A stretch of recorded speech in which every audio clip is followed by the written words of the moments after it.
Y vio Dios que era bueno.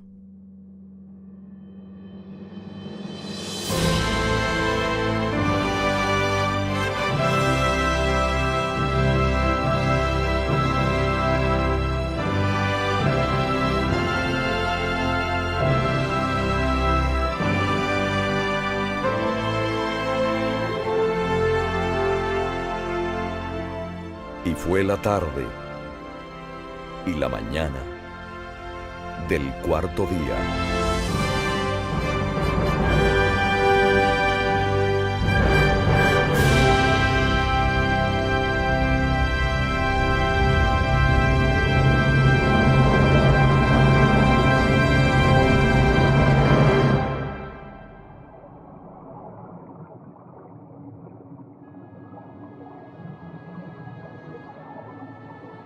Dijo Dios: produzcan las aguas seres vivientes.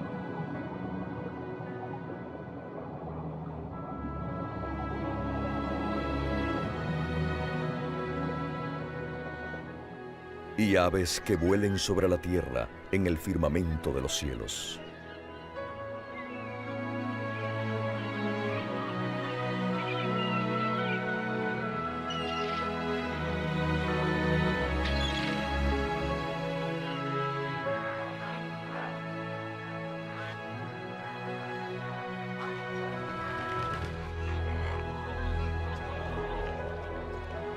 Y creó Dios los grandes monstruos marinos y todo ser viviente que se mueve, que las aguas produjeron según su especie, y toda ave alada según su especie. Y vio Dios que era bueno.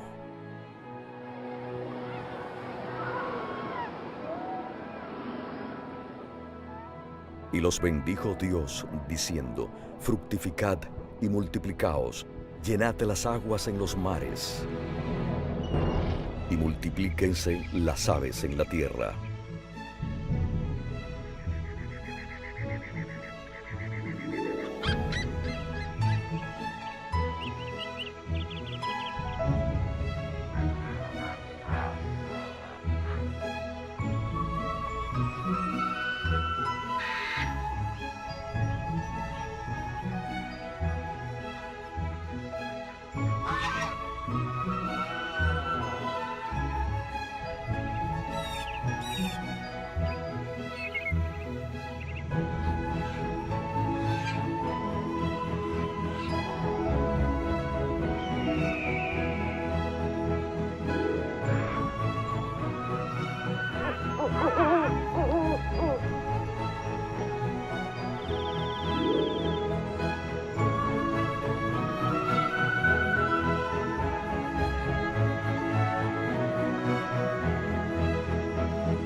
Y fue la tarde y la mañana del quinto día.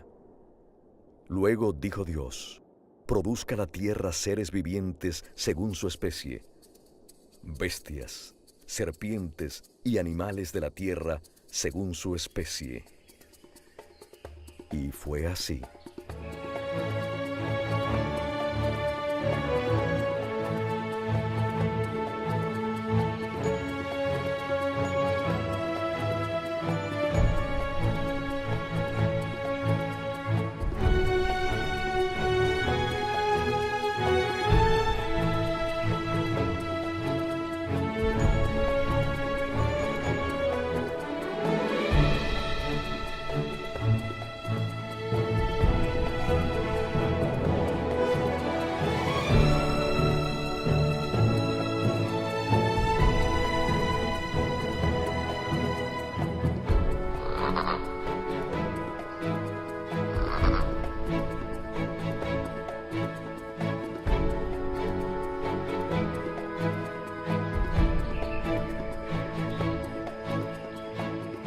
E hizo Dios los animales de la tierra según su especie,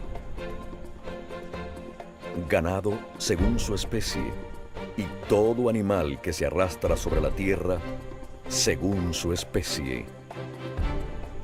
Y vio Dios que era bueno.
Entonces dijo Dios: hagamos al hombre a nuestra imagen, conforme a nuestra semejanza.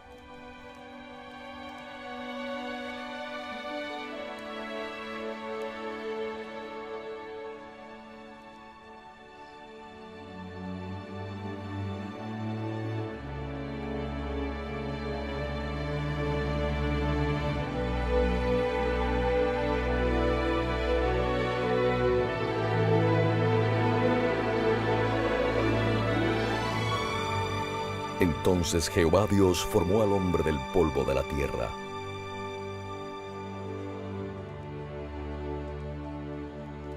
Sopló en su nariz aliento de vida.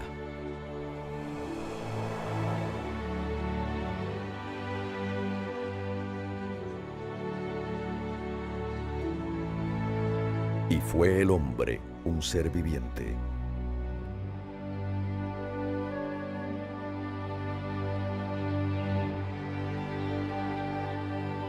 Entonces dijo Dios: y tenga potestad sobre los peces del mar, las aves de los cielos, y las bestias, sobre toda la tierra, y sobre todo animal que se arrastra sobre la tierra.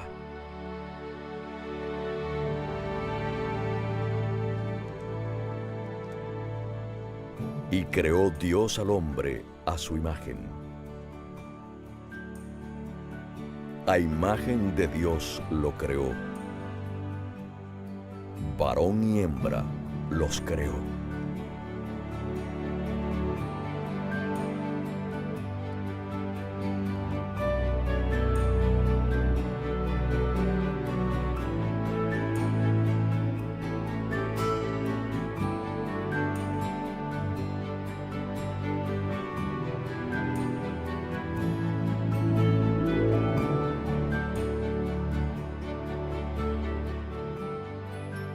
Los bendijo Dios y les dijo: fructificad y multiplicaos, llenad de la tierra y sometedla, ejerced potestad sobre los peces del mar, las aves de los cielos, y todas las bestias que se mueven sobre la tierra.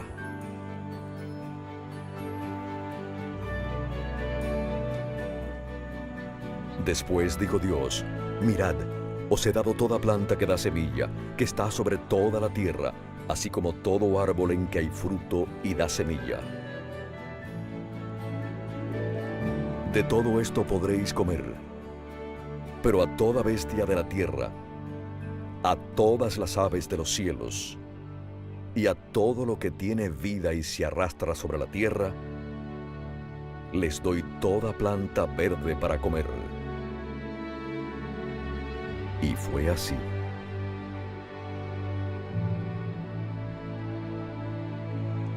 Y vio Dios todo cuanto había hecho, y era bueno en gran manera.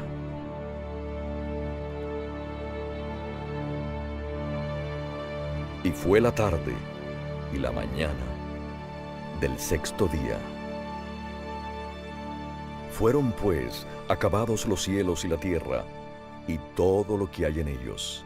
El séptimo día concluyó Dios la obra que hizo, y reposó el séptimo día de todo cuanto había hecho.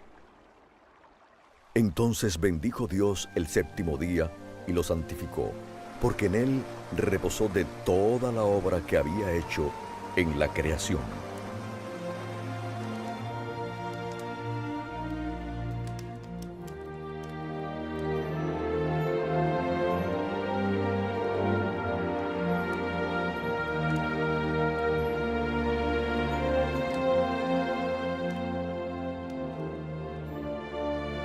Acuérdate del sábado para santificarlo.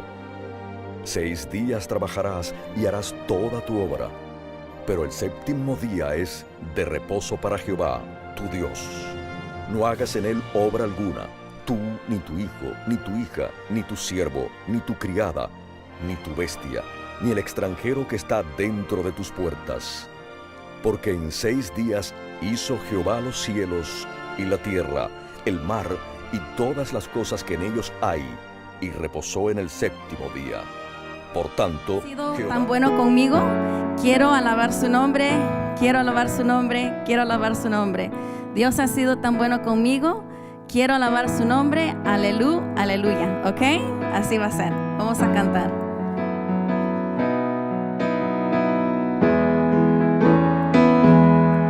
Dios ha sido tan bueno conmigo. Quiero alabar su nombre. Quiero alabar su nombre. Quiero alabar su nombre. Dios ha sido tan bueno conmigo. Quiero alabar su nombre.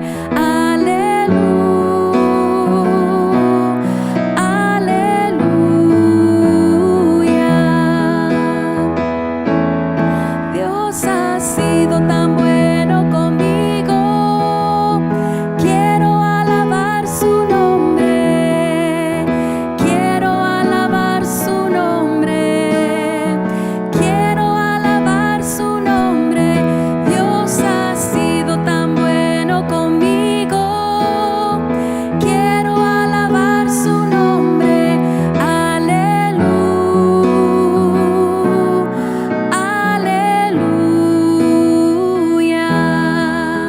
Yo tengo una pregunta. ¿Cuántos creen que Dios ha sido tan bueno conmigo? ¿Cuántos lo creen? Yo creo que Dios ha sido bueno conmigo. Así que por eso yo estoy cantando. Así que les invito a que canten conmigo. Vamos a hacer algo. Vamos a empezar este lado a decir: Dios ha sido tan bueno conmigo. Y luego este lado va a decir: quiero alabar su nombre. Quiero alabar su nombre. Quiero alabar su nombre. Dios ha sido tan bueno conmigo. Quiero alabar su nombre. Aleluya. ¿Ok? Ok, muy bien. Vamos a tratarlo.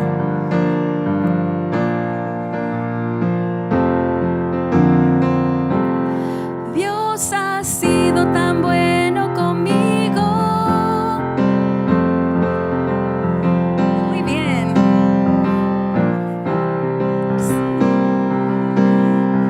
Quiero alabar su nombre.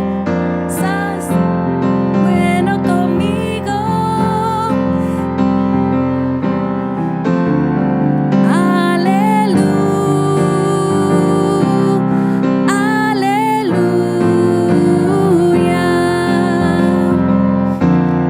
Dios ha sido tan bueno conmigo. Quiero alabar su nombre. Quiero alabar su nombre. Quiero alabar su nombre. Dios ha sido tan bueno conmigo. Quiero alabar su nombre. Aleluya.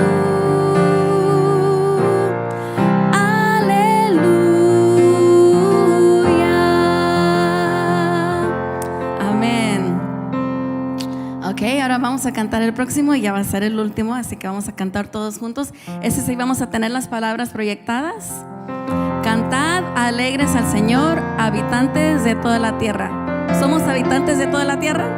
Amén. Así que tenemos que hacer ¿qué? Cantad alegres al Señor. Ok. Cantad alegres al Señor, habitantes de toda la tierra. Ante su presencia venid con regocijo.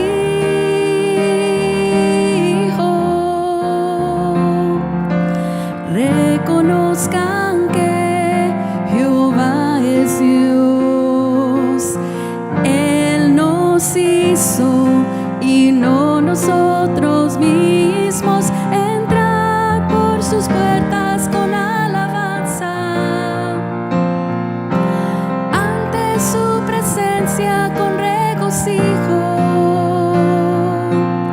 Grande es nuestro Dios, digno de loor, y para siempre su misericordia es. Cantad alegres al Señor, habitantes de toda la tierra.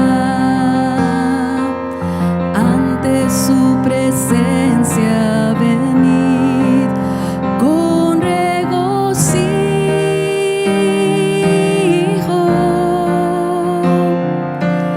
Reconozcan que Jehová es Dios. Él nos hizo y no nosotros mismos. Entrad por sus puertas con alabanza. Ante su presencia con regocijo. Grande es nuestro Dios y digno de loor, y para siempre su misericordia es. Su misericordia es. Su misericordia es. Amén. Dios les bendiga.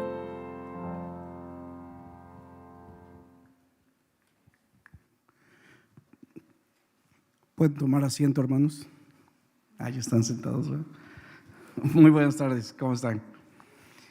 Estamos alegres que haya decidido usted venir hoy a aprender acerca de lo que Dios tiene para nosotros. Esperamos que lo que presenten sea de bienestar para nosotros, para nuestro cuerpo. Disculpen. La hermana White nos escribe en Mensajes Selectos, tomo 2.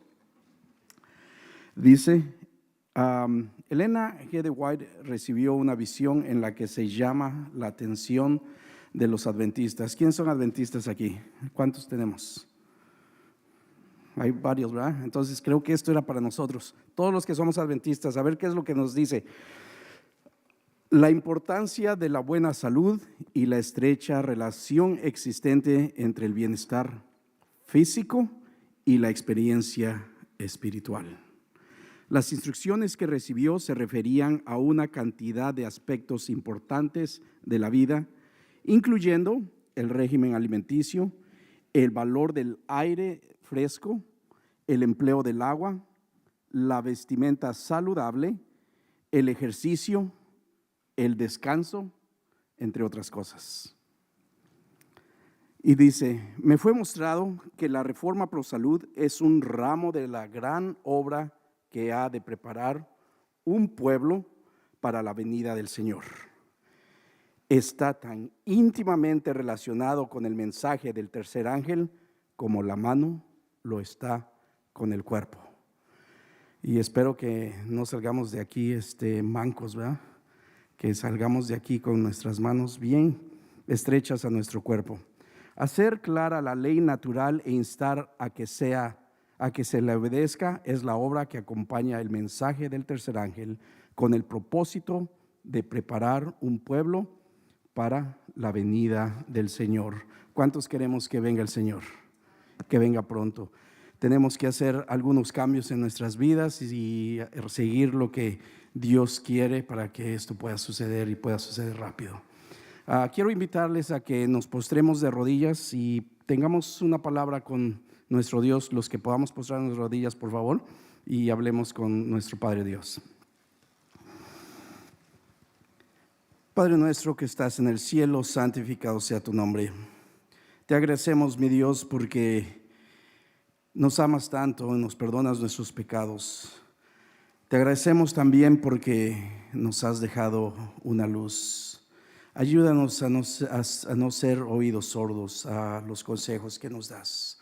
Danos la fuerza, danos tanto el querer como el hacer, al aprender lo que quieres que hagamos, mi Dios. Permítenos ser una luz y ser ejemplo a otras personas. Te pedimos que este programa lleve tu bendición y que podamos ser bendecidos con él. En nombre de Cristo Jesús. Amén.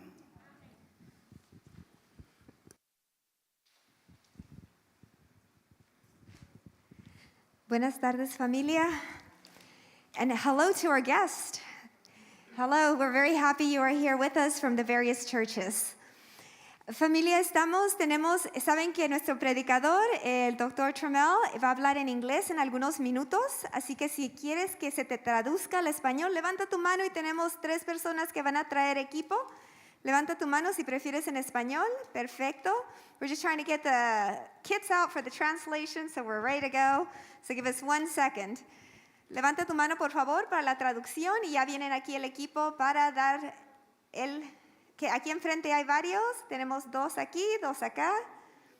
¿Alguien más prefiere escuchar en español? Levanta tu mano. Okay, thank you so much. Perfecto. Así que, familia, otra vez me da mucho gusto presentarles al Dr. Travis Trammell, dentista, médico misionero que está con nosotros. Y tomo el momento también para darle un agradecimiento por estar con nosotros, tanto a él como a su linda esposa Gianna y sus 2 hijos, Mylan y Milana, que estuvieron aquí con nosotros. Así que les voy a decir todo eso en inglés. Me dan un segundito. I just took a second to say thank you so much on behalf of our church for being here with us. Not only, Dr. Travis Trammell, but also your lovely wife, Dr. Gianna, and your 2 lovely children. So thank you for being with us.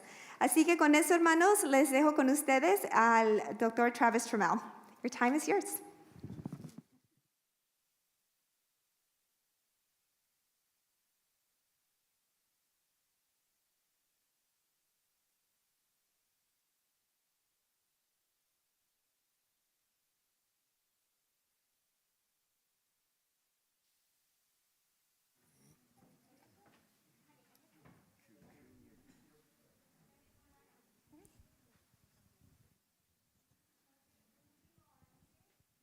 Disculpen, se me olvidó.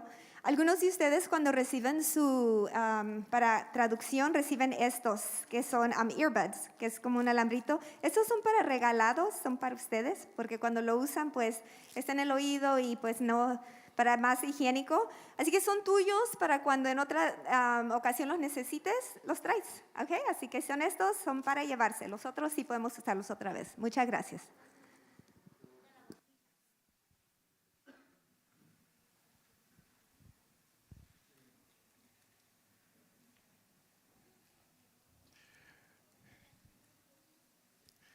Good afternoon, everyone. Good evening, everyone. It's my pleasure to be back with you again for this second session. The one we had intended for earlier, but God had his way. And this evening, we're going to talk about your mouth. Is it in good hands? Your mouth, is it in good hands? As we talked about earlier today, that we all started out at ground 100. God gave us all of our teeth. But through life's challenges and directions that we decided to go, Some of us have our own teeth, some of somebody else's teeth, and some of not so many teeth. But we're going to find out today what happened along the way that has got us to the point where we are today. Let us pray.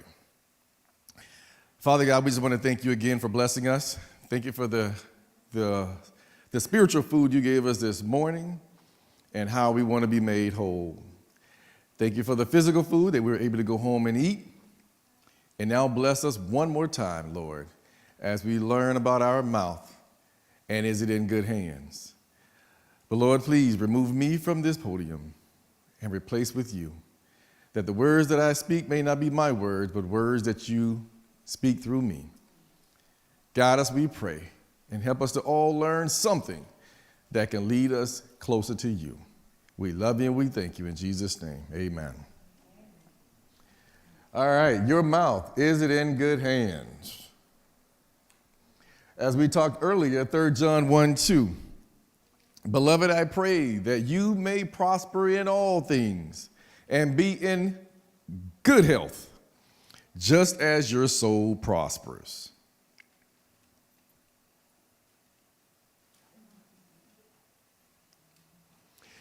Does anybody ever think, why do I have my 2 front teeth? Would anybody want to walk around? Well, everybody has masks on at this point, so I can't tell. Smile at me. Right? Look at your profession.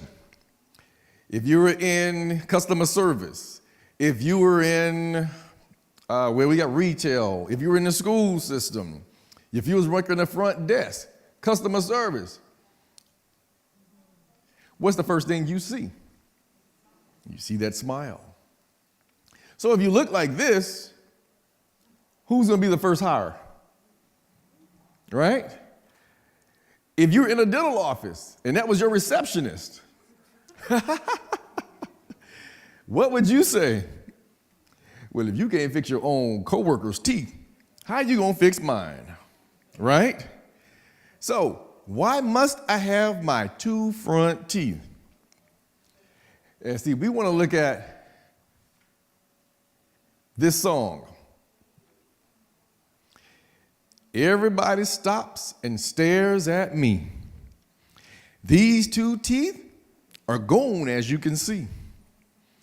I don't know just who to blame for this catastrophe. But my one wish on Christmas Eve is as plain as can be. All I want for Christmas is my 2 front teeth. My 2 front teeth? Oh, see, my 2 front teeth. Gee, if I could only have my 2 front teeth, then I could wish you a Merry Christmas. Did you ever stop to think about that song? I didn't know the words until I looked it up. But gee, all he wanted was his 2 front teeth, because if he said Merry Christmas, guess what it's going to sound like without your 2 front teeth? Merry Christmas. What did you say? Merry Christmas. Because you don't have your 2 front teeth. That's why you want your 2 front teeth, so you can speak your words properly. So we're going to learn about those 2 front teeth and all the rest of the teeth and why they are the way they are in your mouth and how they're stationed in there and why must you have them. Here we go. You see,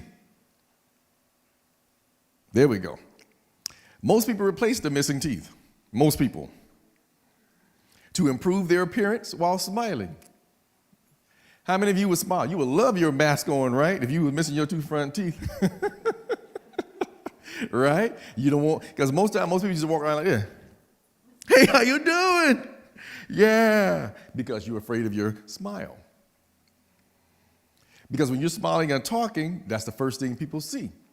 It's like I can look you dead in your eyes, and guess what I see? Your 2 front teeth. And I can see how your appearance, how you respond to me, how you look at me, how you carry yourself when you're not happy with your smile. So if you can think of kids today that's in school that are not happy with their smiles, what do our little girls do? Because if you don't smile, guess what you automatically do? What's the opposite of smiling? You frown. Man, she looks mean. And inside, she's as happy as she want to be, or he. But because they're afraid of the smile and what it looks like, therefore they go into their own little zone. Hence, today in schools, what do we call that? Bullying. And a lot of kids are facing that today. And we're going to find out why. So even though these are good reasons to replace missing teeth because you're smiling or you're talking every day, another reason is to make sure your speech is not affected. Right? Let me see. Speaking requires coordination between a person's muscles, the muscles, and the oral structure of the lips. We were talking about this at lunch.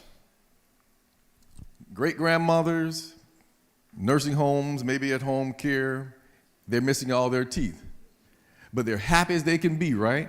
When they call you and say, come here, baby. Come here, come, I love you. Because there's no teeth, there's no structure in the lips anymore. There's no muscles. But through life's tragedy, we get some, we lose some, and all of a sudden bone gets deteriorated, osteoporosis sets in, periodontal disease sets in, and we start losing teeth. And then we wonder, is that going to be me? We don't want that, do we? So let's use what God has given us and keep them. They always told me, and fellas, it's cheaper to keep them. It's cheaper to keep your teeth. Because if most of you I know by now have had a dental bill, correct? And it wasn't so nice. And some you were able to pay, some you were able to lay away. But yet, you still have your teeth. Why is this? There we go. So a way we understand how missing teeth affects the speech is by looking at the development of children's teeth. Because did anybody come out the womb as an adult, having all their teeth in their mouth? No, there was a growing process, right? So if a child has already begun speaking and articulating words, the child's speech is affected when the baby teeth start to fall out. And the permanent teeth haven't yet erupted. Words that the child could pronounce properly are now distorted because of the missing teeth. So we got a little game we're going to play here. Just speak a few words, and you will notice how your mouth structure moves together to make the sounds needed to speak. Some sounds do not rely on the teeth, whereas others do, such as TH. Everybody says it with me. TH says what? What's the sound? The. See? Tongue, teeth, and lip. The lip has to move out of the way. Tongue pushes forward. On top of it, under the teeth, the. Lose your front two teeth, and how does it sound? Right? Now say V for victory. See, I had to tighten up my lips. Victory, right? So we need them two front teeth. So don't go losing them two front teeth. Frank. Sound. See? So you didn't know all that was working together. Zebra. You see? Zebra comes from the throat. You hear the zebra. So think about someone who has throat cancer. Sometimes the epiglottis, sometimes the tonsils, sometimes the tongue, through the cancer, has been removed. Sometimes half the tongue gets removed. And so you can see through life's tragedies, things can alter your sound. Just because you're talking today you may go mute tomorrow, or vice versa. So you can see all these things are needed. So we talk about our oral health. It's critical to our general health and well-being. Just like we learned today, the foods that you put into your body, they come back out through different means of your body. So good oral habits or health enables us to eat properly, right? Who has ever had a toothache? Did you not want to eat on that side? Oh, I can't sleep on this side, or my face is swollen, I don't look right. So you can see that, especially when we try to work productively, right? All I can think of is getting this tooth out my head. Whatever is going on, it's hurting me. Trying to work productive is not going to happen because I'm so focused on that tooth or that pain or whatever is causing it. What about our kids who say, my tooth hurt or my face hurts or whatever? But then I hear parents all the time say, oh, you're going to school anyway. You just try not to go to school. So that little bitty problem that started out, over a period of time, it grows. It grows, it infestors. And all of a sudden, what would have been a little bitty cavity is now we got a big hole in your mouth. And people don't realize that decay in your mouth, guess what? There's only a millimeter of matter between your sinus cavity and your brain. But guess what? All roads lead to Rome. All blood leads to where? The infection here is going to eventually end up in the heart. So people who have heart problems, heart disease, different things like that, what's the first thing they say is take care of the dental. Bacterial endocarditis can wipe you out of here. Dental issues is serious. Dental pain is serious. Putting it off only leads to a bad end or a dead end. We don't want to do a dead end, but a bad end road. So it's very critical that anything that goes wrong in the mouth, we must pay attention to it. Small problem, big problem, eventually. So, as we were speaking those words, we have this IPA, this is the English IPA. You might be able to see it, might not. I tried to blow up as big as I could. But this is just what you were just doing. When you're saying your Z's and the P's and the T's and the zebras, it lets you know what part of the mouth is actually being affected during that time, like zebra. D, you're in the glottis. I don't know if this is going to show, but let me see if it will. See right there? That's what we call the epiglottis area. That's when you're saying words like happy, happy. You hear that bass. Say it, happy. Happy. Happy. No, that's not that word. Happy, you stay up top. Happy, happy. Zebra, zebra. Let's start at the front of the lip, just lips alone. Spy, spy, spy. Lips gotta be tight, spy. Baby, baby, baby. Fall. But you don't have your lips. Guess what? People who have had lip surgery, cleft lip, different things like that. Those are different issues that hinders the speech. Or tongue surgery, tongue lacerations. We want to breathe. No teeth, just lips. Breathe. Top. Like daddy said, like daddy likes his word. Baby comes out, da-da. See, that's tongue. See, we don't have cleft palate now. Anybody know what cleft palate is? When the palate is not fully closed at the top of the roof of the mouth, there's a hole there.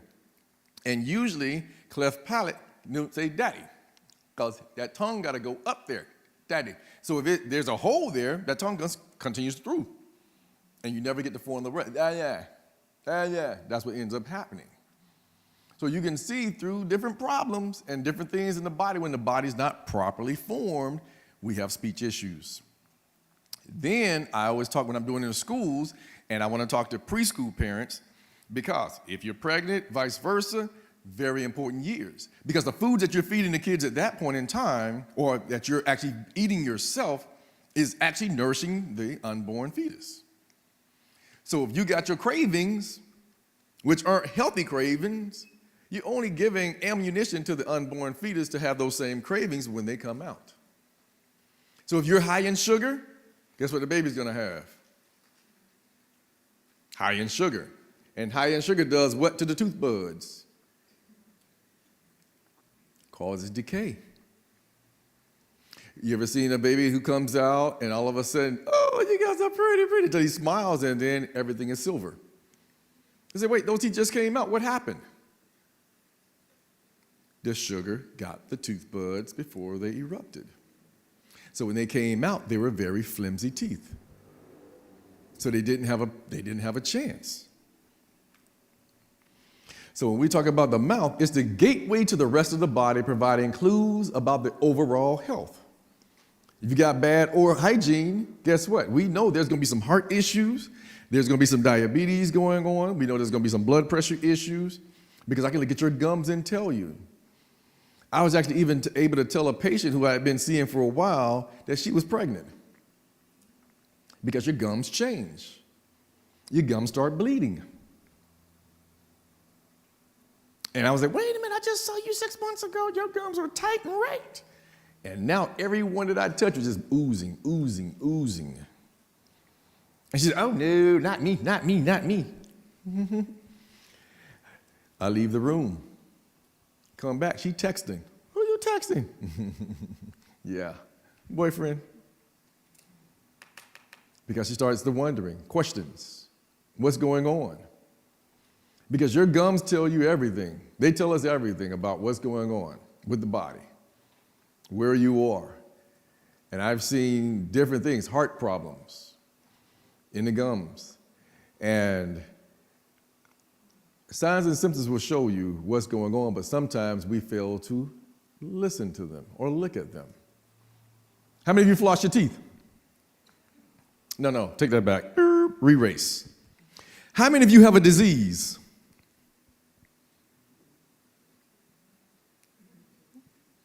Only saw one iffy hand go up. I saw two iffy hands go up. Now, nobody raised a hand, did they? I got a disease. I'm good. I'm clean. How many of you brush your teeth every day? I better see every hand go up. Yeah. Second question. How many of you floss your teeth every day? Not so many hands. All right. How many of you brush your teeth or floss your teeth and then you spit out and there's blood in the sink? Okay, a few hands. Somebody don't want to tell the truth, but it's the Sabbath anyhow. Because if you took a shower or a bath, hopefully everybody does that, and all of a sudden you wash your armpit and all of a sudden blood starts squirting out of your arm, what are you going to do? You scream? Well, hopefully you don't scream too loud because then there's something happening in the bathroom. But yet you're going to go to the doctor, aren't you? So tell me this. Why are we lazy not to go to the dentist when we see bleeding in our gums? Did you cut your gums? No? With the floss. But floss is floss is like a knife. It does cut. But that's why you got to do it properly. And we're going to teach you how to do that. I'm 50-some years old. How you going to tell me how to floss? I know how to floss. Okay. Then why are your gums still bleeding? What's the underlying issue? Where are we? So basically we say, unfortunately, oral health care is too often viewed as an extra service. Am I right or wrong? But we're going to go to the physician every 6 months for that checkup, aren't we? Sometimes 3. But then when the dentist says, oh, I need to see you 3 times a year or 4 times a year because you got periodontal disease, they're going to, oh, he's just trying to get my money. Right? Because every time I got to go to the dentist office, it's not like that little $25 copay you got a physician. Oh, no, it's like $150. Right? But that's what we do. We view it as an extra service, not as preventive, like we talked about this morning, preventive maintenance. Just like our car. Oh, I ain't changing my oil every 3,000 miles. What? My car runs smooth. Until that engine started caking up and now it's going to cost us even more when we should have just got the oil change done for, that was $59 or whatever it was, right? Your body needs mechanical maintenance, that we must keep this machine running. If the foods that if you're eating is not going to help it, then you got to do something else. So when they talk about the health emergency, public health implications of poor oral health are often vast. Poor oral health impacts a person's ability to eat, as we said, speak, work, communicate, and learn. Just like this brother here.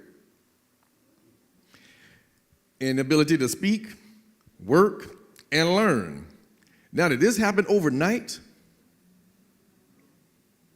This took a period of time to happen, right? Neglect. If I brush my teeth in the dark, I'm never going to see it. Is that right? Anybody bathe in the dark? I'm tired of looking at this body of mine. I'm just going to bathe it and put my clothes on, and then I'm going to come out the shower and I'm going to look nice and clean. Same thing here. This is neglect over a period of time of, I can't do this by myself. I need help.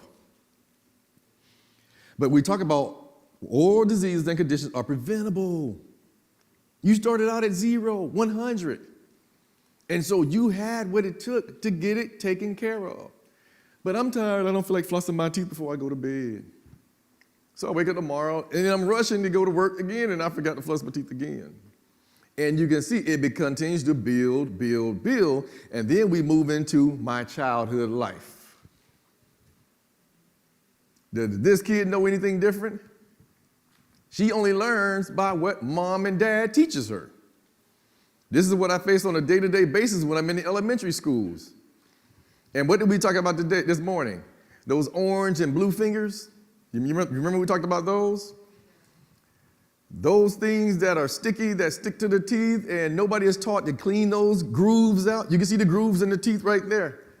I don't know, that picture's a little dark. Let me see, this is better.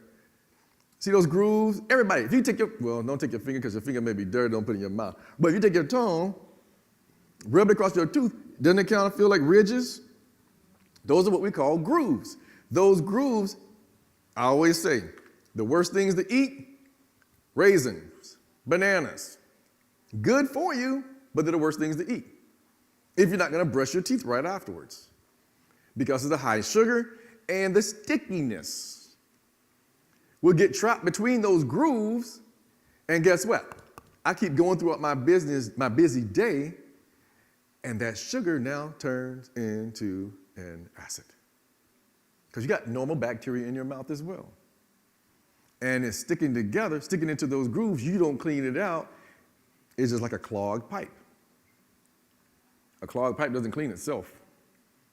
So you got to scrub those areas and get them nice and clean. And make sure your kids are doing the same thing. Because if not, over a period of time, this is what comes out. And guess what? Her 6-year molars in the back, done. Never had a chance. Anybody ever walk around with a hole in your leg? Will your leg ever be whole again? No. Just like your tooth. You don't want to put a hole in your tooth because it'll never be whole again. So if we prevent it, we can keep our teeth and our smile longer. Yes, we do have augmentants. We can put crowns on the tooth. Yeah, we have all the technology that we want. But the thing is, if we never had to augment it, we can stay as natural as possible. Because trust me, once you break a hole in that tooth, put a crown on it, guess what happens now? You still got to floss that tooth because you got a real root underneath it. You're still going to eat. Food is still going to get trapped underneath the gums. Bacteria can still set in. And now that $600,000-$800,000 crown you got, just because I got a new crown on my tooth, it's not the crown for heaven, okay? It's not the same crown. But as long as that crown is on that tooth, you still got a real root underneath there that's alive. And you still have to maintain it. My dear friend there. So this kid here, I always tell the story with probation because they always say recidivism. What is recidivism? Recidivism is how often that our jailers or our probationers get out of jail and then they re-enter back in, right? But this kid here, parents said, we got our family portraits. You don't smile. I don't want to see those ugly teeth. Was it that kid's fault? Right? The kid went to the store and bought the candy and all the sugar and the sodas and everything, and all of a sudden they started drinking it, and now their teeth look like this. Parents' fault, right? How do we know this kid didn't grow up with baby bottle tooth decay? Meaning parents putting the kid to bed with a bottle in their mouth, they're not cleaning the mouth out before they go to sleep or while they're sleeping. Why? I don't care if it's breast milk or infant milk. It's the same milk. Well, it's not the same milk, but it still has sugar in it. So if a kid is going to bed with milk in the mouth, that milk is sitting around those teeth, that milk sugar decalcifies, pulls the calcium out of those teeth and makes them nice and brittle. So then we start the decaying process. If there's no calcium, what's actually keeping the teeth whole? And especially, I talk to a lot of kids in the public health sector or any city area, and how many of them are eating veggies or kale, spinach, high in calcium? No, they're not getting that. But they'll drink a soda, which is high in acid, which actually will deplete the calcium out of their bones. And so that's what we look at when we're in the school system and trying to help our kids understand that why their teeth are hurting and why they can't stay in school and learn.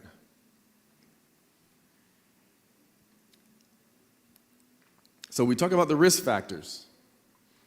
The risk factors for oral disease includes an unhealthy diet, particularly ones rich in sugars, tobacco use, alcohol use, and poor oral hygiene. Oral disease can impact every aspect of life. We talked about relationships. If your spouse came to you and said, hey, baby,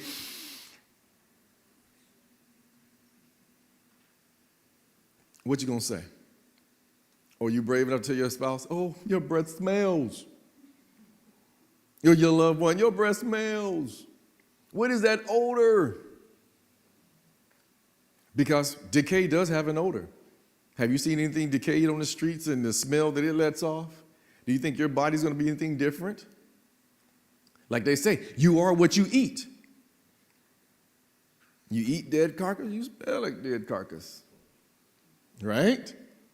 So we got to understand that we have to let each other know when there's something that doesn't look right and how it's affecting them, because it's going to eventually affect you. Because if you go and, I'm going to use the word saliva exchange. Right, adults? Saliva exchange means what? Bacteria exchange. So when I said, do you have a disease? You didn't before, but because if it was your spouse, great. If it wasn't your spouse, and hey, we just dating, okay, saliva exchange.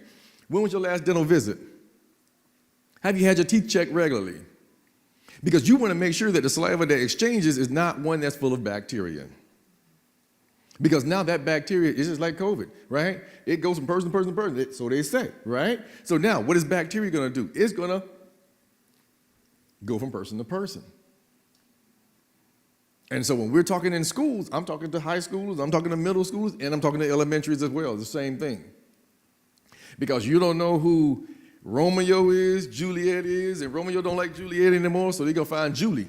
And Julie go find Art, and Art go find it. And that's how bacteria begins to grow and matriculate through the system. Because now you got Romeo, Art, and Jesse all wrapped up into one. I always say, young people, check yourself before you wreck yourself. Anybody remember that song? No, it's not. But seriously, that's what bacteria does. Bacteria has no face, no color, no race. It will get you one way or another. So how it affects you in your life. So oral health is essential in maintaining general health and well-being. What is oral health? Oral health refers to the health. Okay, next slide is getting ready for those videos, okay? Oral health refers to the health of the teeth, the gums, and the entire oral facial system that allows us to smile, speak, and chew. Some of the most common diseases that impact our oral health includes cavities, tooth decay, gum disease, and oral cancers. So when we talk about brushing, everybody knows how to brush, right? Yep. Put a toothbrush to your mouth and just go. Correct? Wrong. Because you can also call gum lacerations. How many of you like hard toothbrushes? Raise your hands. Come on now. I know I'm not the only one. Hard toothbrush. Why? Because if I'm out there and I'm washing my car and my tires are dirty, I'm going to get the hardest bristle brush I can so I don't have to be out there as long, right? So guess what? Your gums are softer than your skin. And if you put a hard bristle brush to your gums, you're about to lacerate them to sensitivity. You ever breathe in air? That's what a hard toothbrush would do. That's what a medium toothbrush would do. Everybody take your arm, do like this. That's called a bicep. I don't want to ever see it again when you're brushing your teeth. You brush with your wrist. Not this, okay? You're not sawing your teeth. So we're about to learn right now what this looks like, okay? Eventually. Wait, go there. There we go. All right. To keep your mouth healthy, it's so important to brush your teeth for 2 minutes twice a day. Here's how to do it right. Place a soft bristled brush at a 45-degree angle to your gums and move the brush back and forth in short strokes. Not too hard, use gentle pressure, not hurting the gums. Brush all sides, including the chewing surfaces of all teeth. To clean the inside surface of your front teeth, tilt the brush vertically and make several up and down strokes. And finally, brush your tongue to remove bacteria and keep your breath fresh. Use a fluoride toothpaste with the ADA seal and replace your brush every 3 to 4 months. Sooner if the bristles get frayed. Brush twice a day, floss once a day, and see your dentist regularly. To learn more about taking care of your teeth and gums, visit mouthhealthy.org. All right. So, did anybody learn anything about brushing? One thing you learned about brushing. Give me a hand. 2 minutes of brushing. We thought it was an in and out job, huh? If I get a hard brush, I could go in there for 1 minute, can't I? Because I did it twice as fast. Give me another one.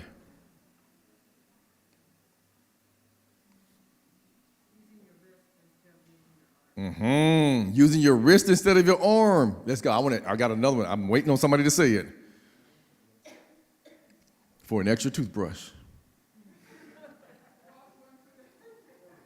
Wait, we're not in the flossing yet. That's just the next slide. We're not there yet. No, we're brushing still. Come on, somebody's got to say it. Brushing the tongue, that's one, but that's not the one I'm looking for. Come on. Brush the chewing surfaces, that's not the one. Brush the... Keep going. I heard somebody else say it, but yes, that's it right there. He gets another toothbrush, kid. Yes, brushing at a 45-degree angle. Because as you saw the teeth, your teeth aren't squared. They're rounded. That's for the round stroke. But guess what? That's 45-degree angle up for the upper teeth, down for the lower teeth, because underneath your gums, there's a little area we call the sulcus. That sulcus is a little bit of space because, all right, here's an exercise. Everybody, chew your mouth closed. Chew with your mouth closed. Can you feel the buoyancy?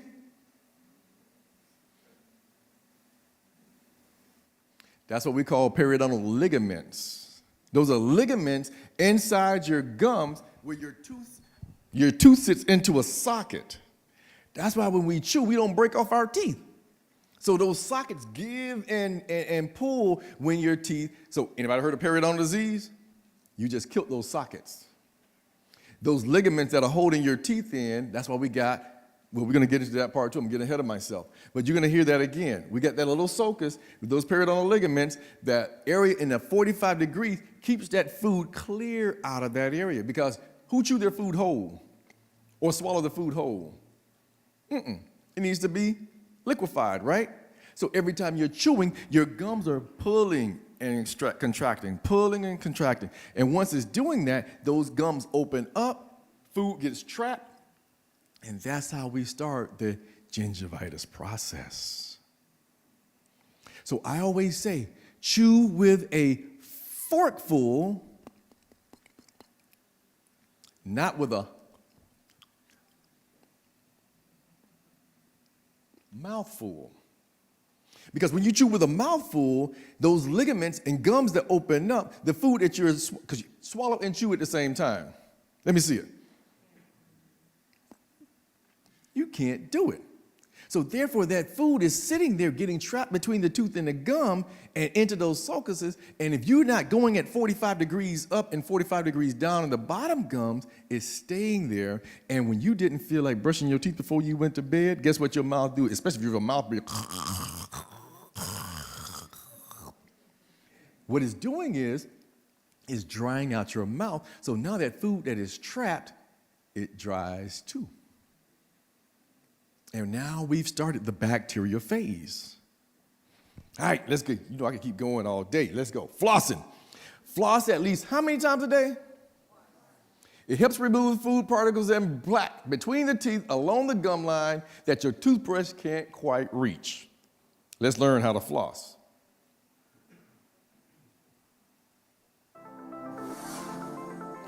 In addition to brushing twice a day, flossing once a day will help keep your mouth healthy by cleaning between your teeth where a brush can't reach. It also helps prevent gum disease. Wrap about 18 inches of floss around a middle finger with the rest wound around the opposite middle finger. Hold a small amount of floss, about an inch, tightly between your thumb and forefingers, and gently insert the floss between the teeth. Hug the floss tight to the side of your tooth. Rub the floss gently up and down, pressing against each tooth. And remember, get behind those back teeth. There are other products to help clean between your teeth, especially if you have braces or have a hard time holding floss. Always ask your dentist if you have any questions. To learn more about taking care of your teeth and gums, visit mouthhealthy.org. Very good. The biggest thing she says about that, give me some pointers. Give me some pointers. I'm looking for one key one, but they're all good.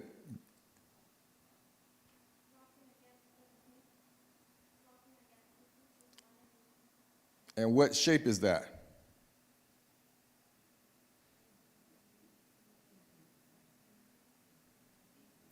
Very good. How did you know? Wow, that was awesome. That's the main piece of that. Because flossing is easy. Stick some floss in there, get it out. But guess what? Your teeth, are they flat? Are they squared? If they were flat or squared, you just go in and out. You're there. But no, your teeth are rounded. You know? Take your tongue. You can see it. It's a round shape between the front and the back of your tooth. So that's why she says, take the floss in, press it against the tooth, and go up and down. Why? Because your gums, if you look in the mirror tonight, when you go home, look in the mirror. Your gums are in a V shape between the teeth. So, you can actually get between the gums if you go in a C shape, hug the tooth, you can go up another millimeter or two. Right in that area where she was talking about, in that sulcus area where the food gets trapped, because when you have gum recession, right? That's normally where it takes place at. Because most of us don't get that area. And we miss that area. And so we want to make sure we get that cleaned out. So now when we talk about swishing, swishing using mouthwash. And I'm not going to get into, what mouthwash is better than others. Which one do I use? I use Uncle Harry's. Look them up. They're out of Washington. It's all, if you're into health, they're all herbals. They got your clove oil. They got your peppermint. They got your spearmint. All of that is in there. So that's the one I use, Uncle Harry's mouth rinse. You try it. And sometimes if you're good and you're eating healthy, clean, you don't even have to brush your teeth. But I still say brush your teeth. But you don't wake up with morning breath. Very good. That's when you know your pH is on point, because you're not going to build up bacteria. But Uncle Harry's, look them up. Great mouthwash. They got a lot of body products as well, all herbal. I'm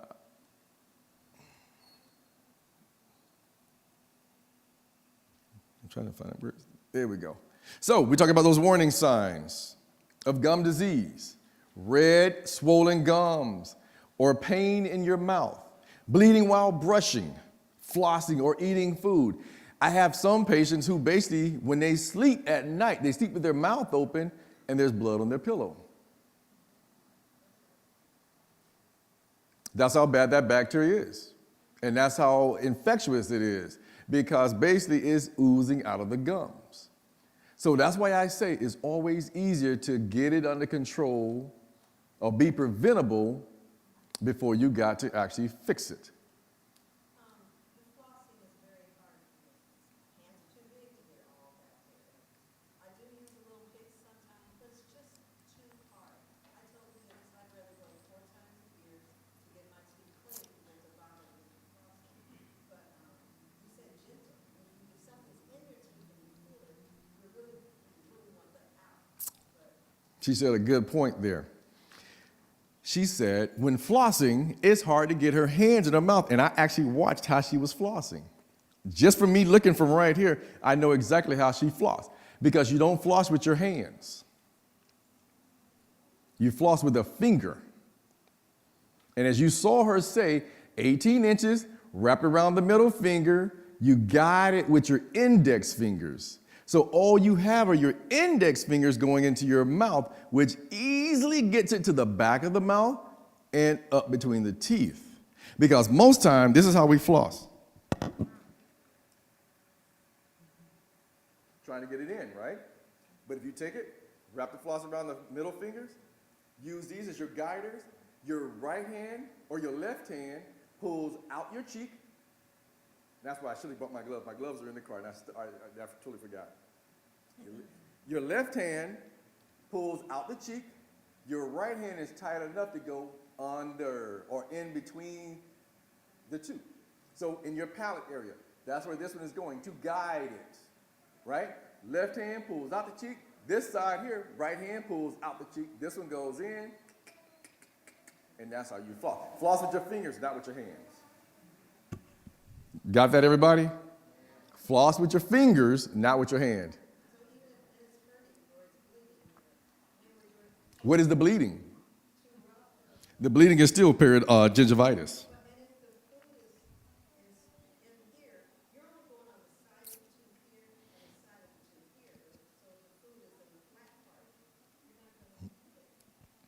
The type of floss you're using. At that point, remember they said use those other flossing devices, proxy brushes. Depends on how much space is underneath. Your teeth may be tight together, but if once you get that space open, take a small proxy brush and you can stick it between there's enough space up to get the smallest proxy brush. It's a brush about the size of my finger, and it looks like brushes in between here with a handle. And you just take that, stick it right between there, and I promise me, you'll get it out of there. Water pick as well. Water pick is a glorified flosser. If you like the mess it makes, it is easier. Yes, it is easier, but I only recommend water picks, we had this conversation earlier, to people who have crowns, bridges, and braces. Those are the only people I really recommend it to. Other than that, you able, unless you got a dexterity issue. If you got a dexterity issue, then we get the big handle flossers and let that do it, because they got big handle flossers that we can get specialty, and it can actually, you just press with your thumb and it'll vibrate and get between your teeth for you. So we got ways of getting it done. We don't want anybody left behind, all right? So we want to make sure the gums that are receding and pulling away from the tooth, that's a sign. If you breathe in air, eating something hot or cold, and you got sensitivity, we got issues. Pus between your tooth and gums, not the healthiest, and it doesn't smell good either. Sores in your mouth, pH is off. Persistent bad breath. I brush it, I floss it, I use that L word mouth rinse. And I still got bad breath when I wake up. Now we're going to talk about your digestive issues. There's some gut issues. We might need to do some probiotics to try to clean some stuff up in there, okay? Changing the way your teeth fit. When I bite down, does your teeth fit in the proper channels? Grooves, they may be off. Your wisdom teeth, they could be pushing your teeth forward. We need to get those wisdom teeth out. I was talking about somebody with stress, somebody who's high stressful and still have their wisdom teeth in. Sometimes your wisdom teeth will force your other teeth forward and cause you mouth pain. So now we talk about the big one. Dental plaque. It's sticky. It's colorless. It's pale yellow. And sometimes it's forming on your teeth as you sit right here right now. How many of you had a good lunch? Was there any sugar in anything? Then you form plaque.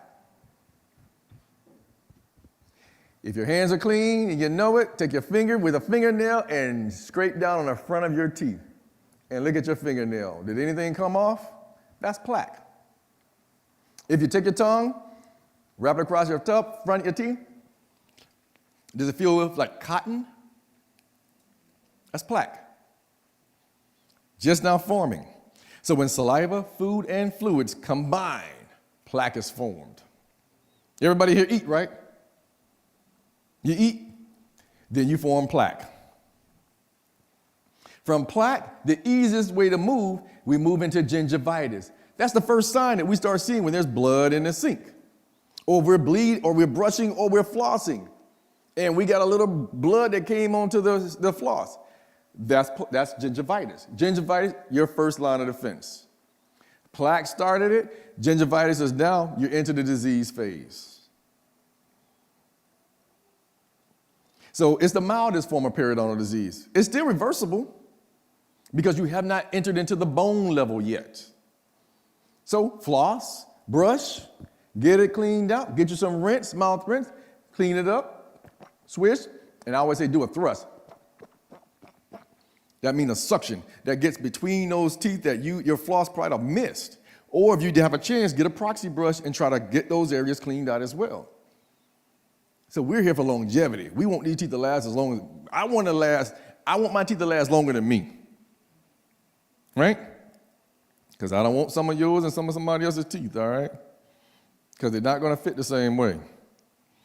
Now, this is my big one. Once that gingivitis is no longer needed or in control, now we move into dental tartar. Can y'all see that? Does anybody here look like that? No, if you was out here, you'll keep a mask on, right? But that's when your dental tartar has gotten out of control. And you haven't, this guy here, he was 38 years old. He had never seen a dentist. He came into a free clinic that we were running. And he says, can I talk to you first? Sure. So, ooh. And these were not needed at that time. Now they are, thank God. Because the aroma was so bad, at 3 feet, you can smell it. That's how bad it is, because that's all bacteria. And his wife, I don't know how this happened. Her teeth were perfect. No bleeding, no bacteria whatsoever.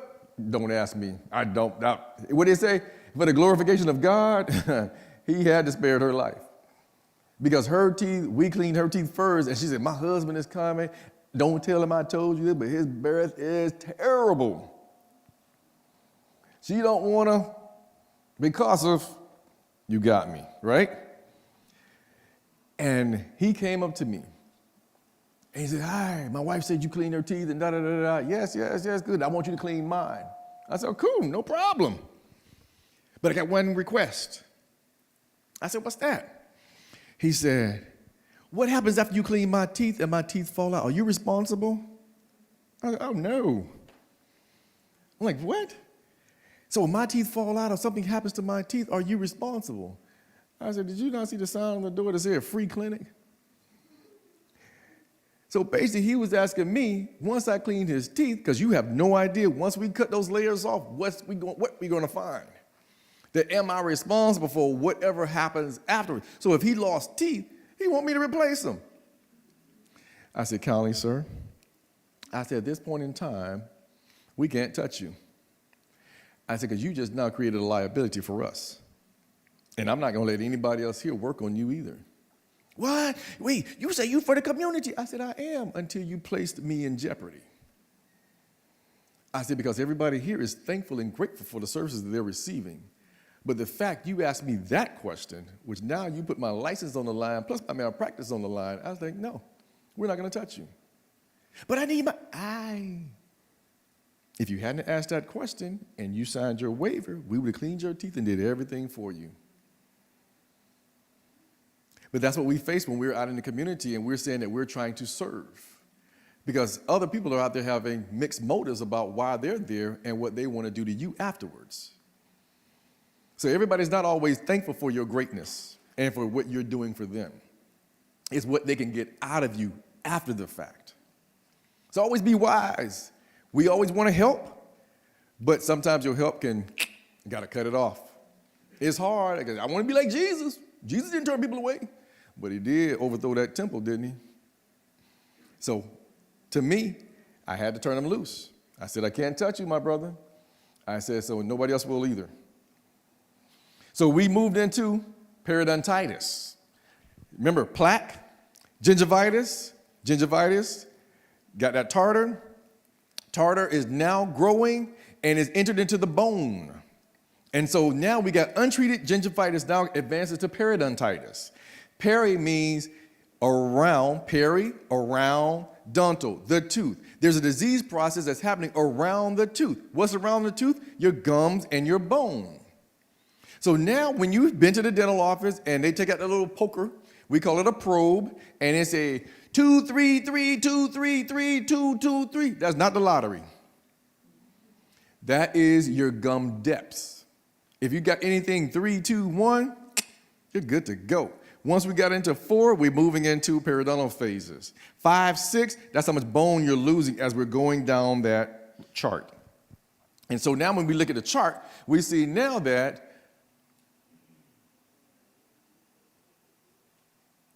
well, we can use that one too. That's the periodontal probe that we're using there. And that periodontal probe, if you see the little black marks that are on there, each one of those are usually like 3 millimeters. 3, 6, 9, 12. Lord, you don't want to hear 9 to 12s.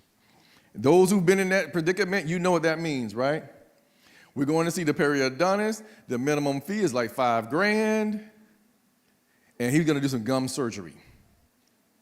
And sometimes we're going to put more bone back into your gums to help. Actually, he's going to cut the gums, put some bone there, artificial bone, put a little membrane there, suture back up, and send you on your merry way.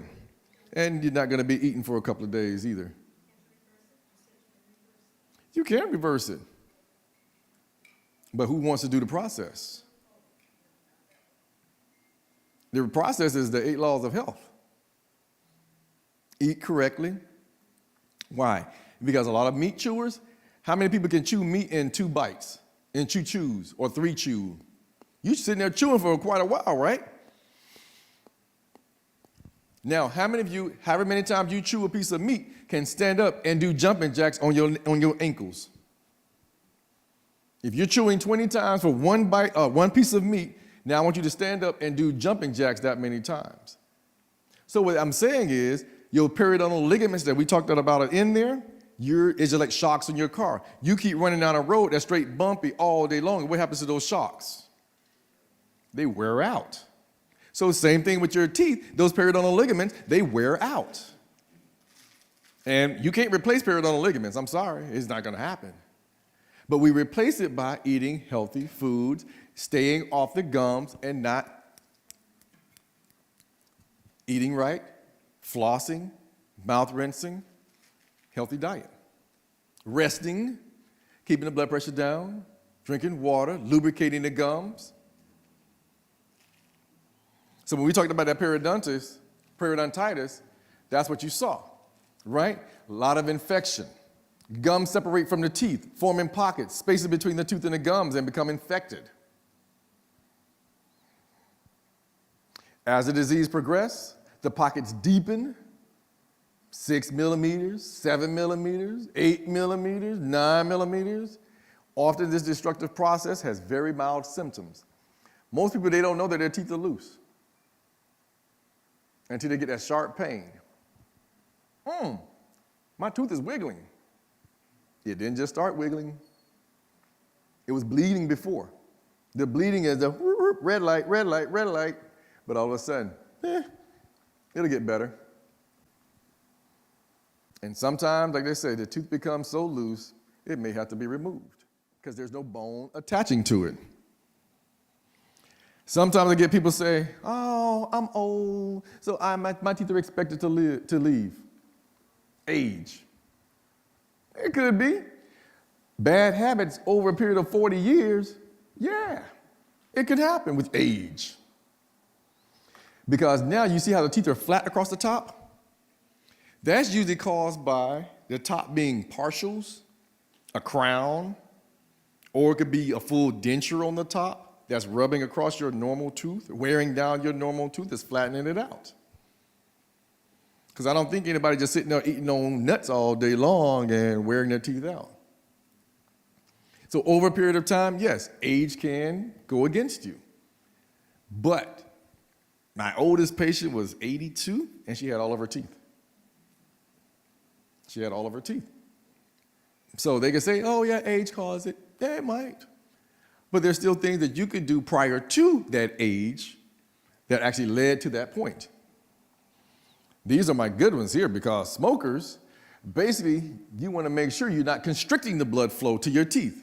Because all the nutrients you're eating, you want to make sure they're getting the proper nutrition to your teeth and keeping them nice and healthy. So if you got patients or friends or family, whoever that are smoking, because every time they take a drag, tighten up those lips, they constrict the blood vessels. Constricting the blood vessels tighten them. So therefore, your proper blood flow don't get to those areas. Those who dip, chewing tobacco, things like that, sitting here, those chemicals actually replace the actual normal biofilm in that area. And that's why they end up with sometimes mouth cancers. They get holes in the gum, they get recessed gums in that area there, because that's where they're holding it at. It's a chemical. And your body knows when that chemical is not natural. Genetics. We talked about that earlier too. Genetics does play a role. Now I'll tell you this story. This is my early on in career in dentistry. Patient walked in. What do they say? You can't judge a book by its cover, right? Looked good. Enter the guy into the dental chair. They started taking the x-rays. She was only 25.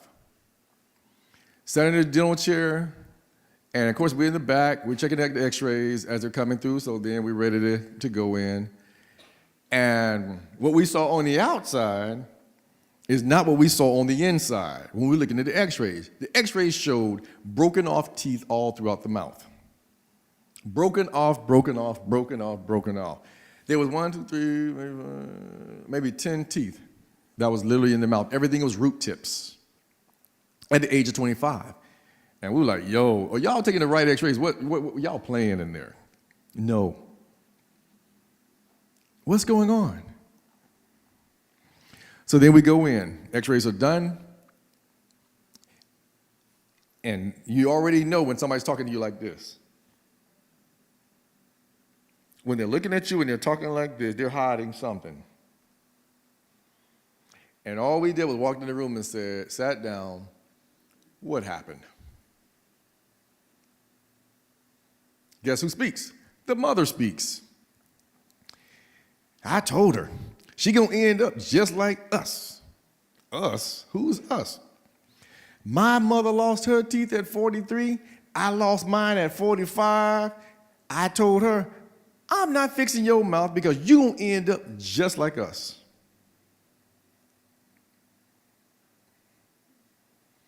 And then we looked at it and was like, each one of you have a different body. Yes, we do understand genetics and predispositions, understanding all of that. Yes, but still, your lifestyle, generational gaps hold the gun. That's what we call it. But your lifestyle pulls the trigger. Because you can say, yeah, all day long, genetics, genetics, genetics. But it's what you're doing with your body is what's going to pull the trigger. If you're not turning around the habits and the foods that your parents and grandparents used and seeing how you're going to change your body around and stop the paradigm shift, you're going to end up just like them. So I try to study what they were doing, and I try to do something different. Because by not going to the dentist for your 25 years of life is not going to save you. Because I would have been the first one in line say, hey, I need this, I need that. But because her parents were holding the lifestyle over her, they had never allowed her once to see the dentist on her own. So at that day, her 25 years, she became edentulous, meaning everything is now pulled. So from that day forward, she has a full upper denture and a lower denture at age 25. Now you got to check to make sure when you say, I do, are those all yours? Because now you go have a kid, and now your kid has that in their genetic code. All of that bacteria buildup is going to pass on through. So we have to change the behavior we had prior to. And understand that you can make a difference because that's your mouth. It's not your mother's, it's not your grandmother's mouth. It's yours. They might have not flossed. They might have not brushed. They might have not was eating healthy. But if you start implementing those things in your life, you can make a difference. And because of that, we can no longer hide behind the genetic code. My generational, that's everything that's going to happen to my family, is going to happen to me too. But somebody has to say, stop. Change course, move into a new direction. So we talk about stress. Anybody stressed out? Anybody clenching? Grinding? Waking up in the morning and this portion here is tender? Anybody ever had that before? That's clenching. That's grinding. Sometimes you can hear people in the next room and their teeth are just grinding. And it's a loud noise. But they don't know that they're doing it. So now we need a night guard. Now I have patients saying, oh, they need day guards now because the work is stressful. So instead of that, grinding their teeth, they want to grind a guard. Why? Anybody ever seen LeBron James play basketball? What does he got in his mouth? He's got a guard in his mouth. Because he knows playing basketball is stressful. But it's also relaxing. But he knows that he's got a protected asset. Because you've seen him in there and they get in a huddle and all of a sudden hands go up and somebody hit you in your chin. And, next thing you know, you bleeding because you just broke a tooth. He says, no, I'm protecting this with a guard. So how much so now we walking around trying to be stress-free, we're trying to relax, we're trying to exercise, we're trying to keep our stress load down, but we want to keep our teeth. So if you are stressing or grinding or clenching, my advice to you, get a guard. And some people, it works. If you go to like a drugstore somewhere and they got the little mouth guards that you can go buy over the counter, some people those work for, some people it messes up their bite because it's a generic one and you're trying to make it fit your mouth. There's no two mouths alike. But if you get one special made, it's your teeth. And therefore, you can grind it, do what you need to do to make it happen. Because I would rather you grind a guard than to grind your teeth. Because it's going to look kind of different. Okay? And we don't want to make sure that we do that. And as we're moving closer, medications. We want to make sure blood pressure medications, diabetic medications, all of those medications that cause this dry mouth. You want to make sure that's not affecting you. Because they can. Your mouth is dry. That means your bacteria film builds up even more in your mouth. Which means food can get trapped in the back and you don't even know there's food there because it's dry. I've had some patients that talk, Every word they're saying, because their mouth is so dry. And they're constantly drinking water. They're constantly drinking water because their salivary glands don't work. And that's when we're talking about the dry mouth here. Dry mouth, symptoms of a dry mouth are hard to ignore. Because if you, every time you got to talk and your tongue is getting heavy, your mouth and your throat feels dry and sticky, the flow of saliva slows down or stops altogether, it's painful. Anybody ever been to a desert and you walked on that dry clay? And that's how your tongue will look because it's so dry. And then you're trying to talk or you're trying to eat. Don't eat anything spicy. Don't eat anything that's acidic. It's going to light you up with pain. And hopefully nobody's like that today because we do have saliva substitutes that you can use. And we want to make sure that we stay on top of that. Poor nutrition and obesity. Those are some other things that we look at. Poor nutrition, high in sugar, it'll get you as well.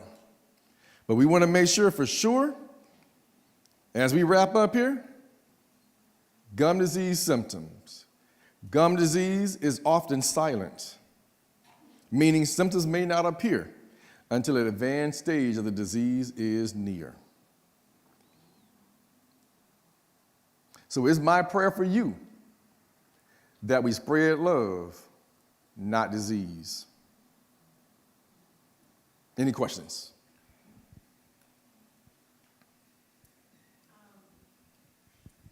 This is just for anybody else that may be caregivers. Sadly, I lost my mother last year. But it was my job to brush her teeth, and it was so hard. I didn't really know how. You don't want to do it. It was so difficult. But what tips would you give to a caregiver who had to brush someone else's teeth? Awesome. She asked. She's a caregiver. She lost her mom last year, trying to brush her mom's teeth, keep it up. There are some Clovis toothbrushes that they sell. It's a 2-edged toothbrush. It looks just like this. It has a handle on it. And basically, the teeth go in the middle. So you can brush the front side, the back side, and the top at one time. You just take the toothbrush, put it on the tooth, goes this way, turn it around, go that way, and you brush the back and the front of the teeth so you're not in there as long. So it is kind of hard. But we also use, there's like a lot of mouth rinses that we use that are antibacterial, that we use those as well. While you're brushing, you can put that in there to kill the bacteria that's in there too. And always, what she say, don't forget to brush the tongue. So that's why if you're having to care for someone and you're trying to, there's actually special toothbrushes that they can use that can actually help keep those areas nice and clean.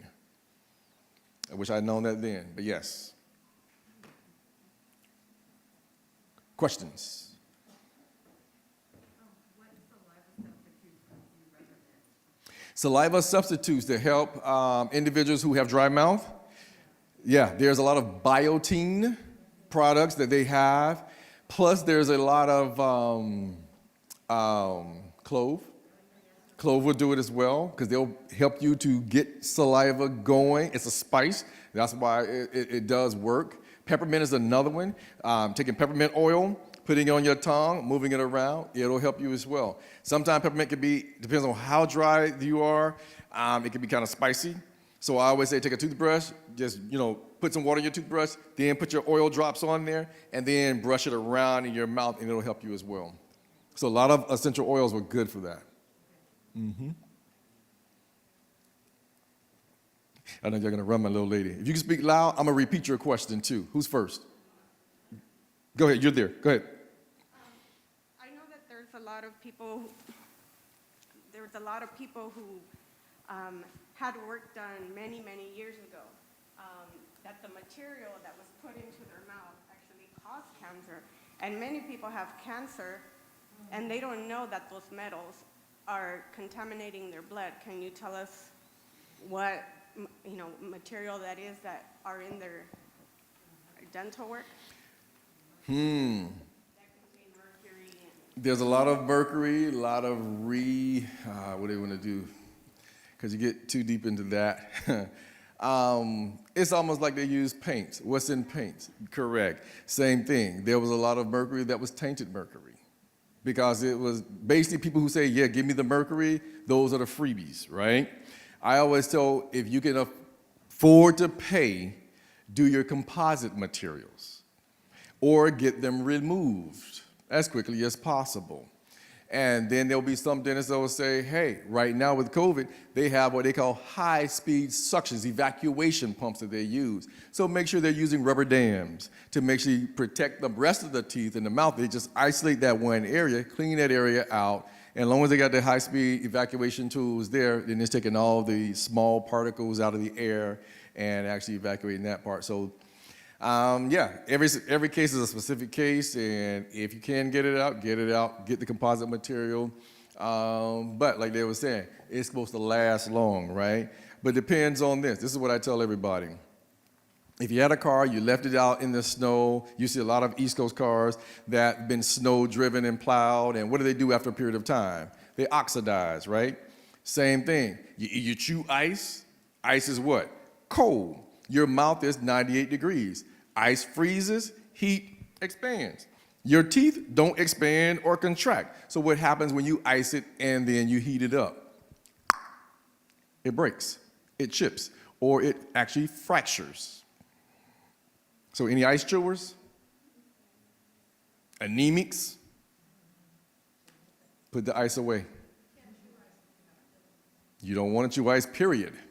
Ice within your blood. There was hand here, and then we go to the back.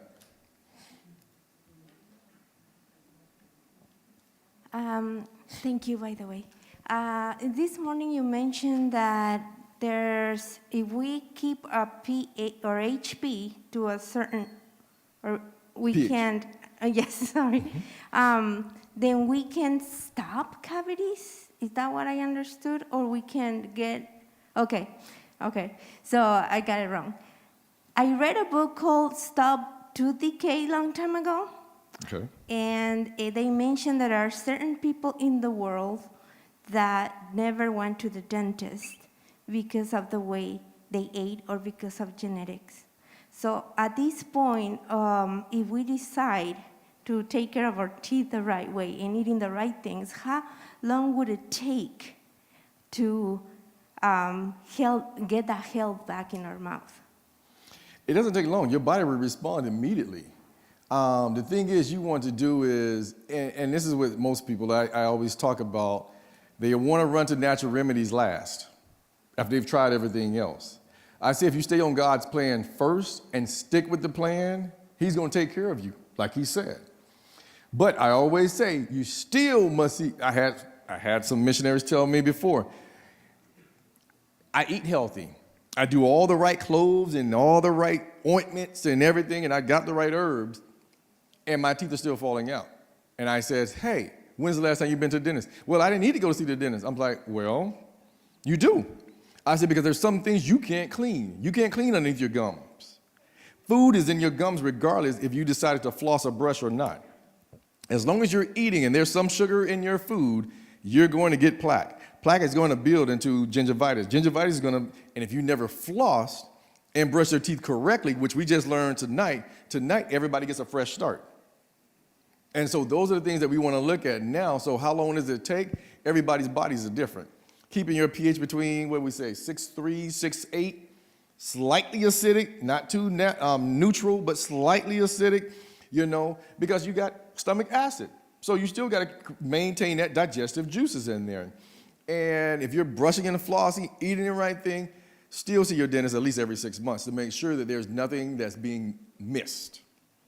But other than that, your body can still, thank God, today, I never had a cavity. And I should have, but I didn't. All I had was my wife said, those were cavities. No, they were sealants that they put on us when we were younger. But they used mercury, South Georgia. So dentistry is different in different parts of the world that you're in and what people are using because you didn't know. Your parents just took you did whatever the dentist said, and you got it done. So how long it would take somebody to form a cavity, unbeknownst to me. That's a mystery question there. Because we just got to make sure you're not snacking between meals. There's not sugar in being introduced. There's no, leaving, like we talked about, bananas, even though they're great for you in potassium, but they're still sticky.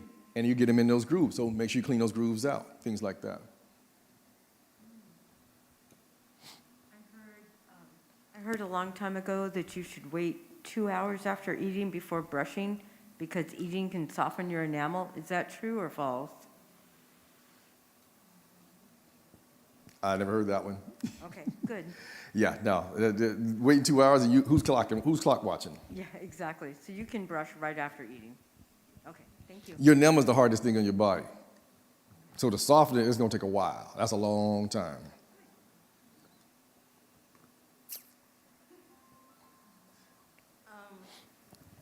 Sometimes when someone has lost a tooth, I think the dentist can recommend a bridge or something, but they explain that that means they have to put a hole in the tooth to the right and a hole in the tooth to the left. They shave it. So, but if they put a hole, they're damaging the other tooth on the side. Isn't that unwise? I mean, who would want to do that? Who would want to Anybody? mess up Good two question. more tooth? Good question, because your bridge is going to be covered by your insurance, and it may cost you $600 to do.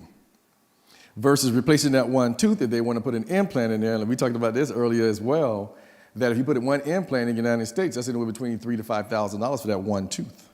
And it's a surgery that's going to take place, and it's going to take place between 6 months to a year.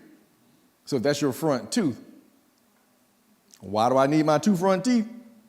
Because you want to make sure that hole is covered. So yes, they will put a bridge. That's a bridge. A bridge means it's a bridge over troubled waters. You only got one river running through there, right? And the bridge gets you from one side to the other. So in order to cover this bridge or to cover this water, they have to shave this one down, and put a 3-unit bridge there, which you can get done in a matter of 2 weeks. Versus waiting a whole year for the process, but they can put a little temporary there that can actually cover it. But with the state of dentistry and the expenses, if you want to now invest $3,000 to $5,000 into one implant. So yeah, that's why they have options. $5,000, oh my God, no. So that's why there's options in dentistry and then you say, I don't want that, I want a flipper. A flipper is a 1-tooth partial. You pop it in there, now you got a tooth. So there's options. And if you don't, we get what we call mesial drift. Anybody ever seen their teeth starting to shift and move into different areas that wasn't normally there? And then now you want to go and do something with that tooth or an implant 3 years later, the space is closed. Or it's moved or it's shifted or it's too small to put an implant in now. So those are other things. And sometimes when you're extracting a tooth, what do they want to do? They call it, bone grafting. Bone graft, $800 for some bone graft? I'm good. Come 5 years later, okay, I got some money, and now I want to do an implant. Oh, there's not enough bone there now. Oh, yeah. No, the bone, remember, we extracted the tooth. Bone goes with that tooth. So now you got what we call as an edention into that area. So they try to fill it back to where the rest of the bone is at. So therefore, 1 day later, you say, wise idea, I want to put an implant in there. Now it's ready. Any more questions? Do we have enough toothbrushes left? Okay. I was just wondering, with the effects of radiation on the head and neck, how it renders your saliva glands to stop working or to diminish in its effectiveness. Is there anything you can do to reverse that or help it to heal? Radiation is hard. Saliva substitutes we use, making sure you see your dentist every 3 months under radiation and making sure they're watching everything that's going on, because I heard through chemo and through radiation, basically your teeth start to diminish after that because it will decalcify your system. Your saliva glands as well basically stops working or they diminish as well. And so we need that flora of bacteria running through there, that saliva running through there to keep everything moist. Because it's just like the Sahara Desert. If it's dry in there, bacteria is going to set in. So just see your dentist regularly, stay on a regimen, and then there's rinses and different things they could do as well just to make sure we protect it. And then also Before the treatment, usually we'll have them wearing guards around their mouth to actually protect the teeth from that area. An upper and a lower guard that they'll put on those. Anybody else? Did any of my kids, did we miss any toothbrushes? Any kid that did not get a toothbrush? Because I'm not taking it back with me. So if you have one, then come and get more. Adults, remember, when do you change your toothbrush? Every how many months? 3 months, or if you're sick, you change that toothbrush out because we don't want the old bacteria to come back after you've gotten well to keep moving. So we have more toothbrushes and more toothpaste up here. If there are any more questions, we're going to have her to close out. You can come up, greet, and you can get more. Ooh, I didn't. Sorry. Agradecemos al Dr. Travis Trammell. Are they saying thank you to Dr. Trammell? They're all saying thank you. Mil gracias. Thank you so much, Dr. Trammell. God continue to bless you in your ministry. And thank you for having me. Of course. Thank you. Yes. Se le estaba olvidando que tiene what do you have to raffle?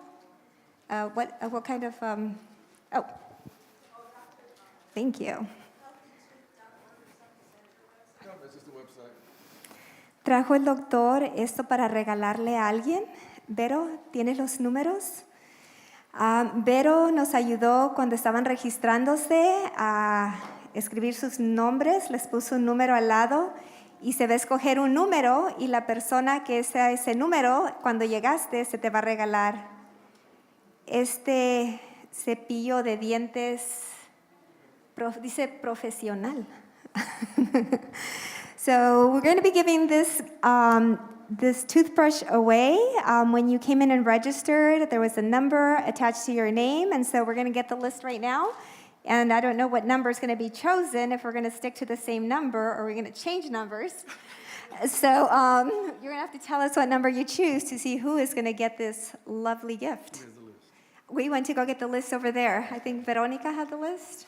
Does Fernando want to get the list? I don't know. Fernando, I think, wants to get the list. Fernando's been eyeing this toothbrush all afternoon. Okay, awesome. So is it numbered, Veronica? Yes. It's numbered. So what number are we choosing? I don't know. Somebody. Who's the oldest person here? Oh, la persona que tiene más edad aquí. I don't know if they want to say. Well, O está preguntando que la persona con más edad aquí diga, escoge el número. No, I don't know if anybody wants to fess up to being the oldest person here and choosing the number. No, nobody's raising their hand. Oh, okay. We have a brave volunteer. give us a number. 61? Let's see, 61. Oh, wow. The number. No, you're going to pick a number that we're going to give it to. Give us a number. You get to pick a number that was going to get this toothbrush. Yeah, you say a number. Do I get a range? No. Just What's the highest number? 70. Okay, she's going to pick a number between 1 and 70. 13. Número 13. Number 13, Veronica, is? Camila Duran, our assistant in the computer. Camila, come and pick up your toothbrush. Awesome, a young lady. That's fantastic. I will let you give it to Camila. See, serving the Lord, and look what you get. Sirviendo al Señor y le tocó un bello regalo para su salud dental. There you go. This is yours, not the parents. Que es para ella, no para mamá y papá. Así que gracias, familia, que ponernos de pie para orar. We're going to stand and pray. Invite you to stand so we can pray. Inclinamos el rostro, familia. Padre amante, en esta noche te queremos agradecer. Gracias por la bendición, Padre, de la información que nos trajiste que puede transformar nuestra salud y de esa manera, al tener un cuerpo sano, tenemos una conexión más íntima contigo. Padre, que la bendición de esta información no nos quedemos con ella, pero que la podamos compartir. Y así como se dijo esta mañana, tenemos la responsabilidad cada uno de compartir con otros la luz que se nos da. Pido bendición por cada persona aquí presente, bendición por el Dr. Travis y su linda familia. Please, Lord, may your blessing continue with Dr. Travis and his beautiful family as they minister to others through the health message. Oramos, Padre, y agradecemos en el nombre de Cristo Jesús. Amén. Amén. Hermanos, el doctor dice que aquí va a estar enfrente. Si alguien quiere venir a saludarlo o hacer una pregunta, está aquí a su disposición. All right, thank you. I said you'll be up here for questions or say hello.